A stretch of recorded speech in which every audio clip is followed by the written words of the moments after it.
Interviewer: if cache is faster than database, why not store everything in cache?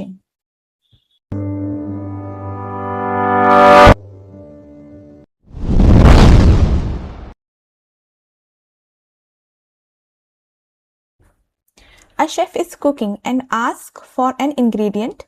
The assistant chef first checks the small fridge, that is cache. If it is not there, then he will go to main fridge, that is database, where everything is stored safely.